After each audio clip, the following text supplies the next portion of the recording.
ఓం కాశీ విశ్వనాథాయ నమః. కాశీలో ఉండే 9 రోజుల్లో 9వ రోజు చేయవలసిన కార్యక్రమాలు ఏమిటంటే, ఆ రోజు గంగా స్నానం, విశ్వేశ్వర దర్శనం చేసి అన్నపూర్ణ దేవిని దర్శించి పూజించి, జ్ఞానులైన దంపతులను పూజించి వారికి భోజనం పెట్టి దక్షిణలు సమర్పించి వారి దగ్గర ఆశీస్సులు పొందాలి. ఆ రోజు రాత్రికి అన్నపూర్ణాష్టకం చేసి నిద్రించాలి. 9వ రోజు చేయవలసిన కార్యక్రమాలు ఇవి కాశీలో. ఇలా కాశీలో 9 రోజులు ఉండి కాశీయాత్ర పూర్తి చేసుకుని తరువాత రోజు అంటే 10వ రోజు ఇంటికి ప్రయాణం అయ్యే రోజు కూడా గంగా స్నానం చేసి గంగను పూజించి అన్నపూర్ణ విశ్వేశ్వర దర్శనం చేసుకొని తిరిగి ఇంటికి ప్రయాణం కావాలి.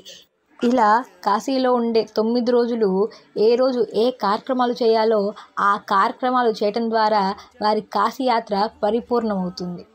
ఓం నమః శివాయ. శివార్పణమస్తు.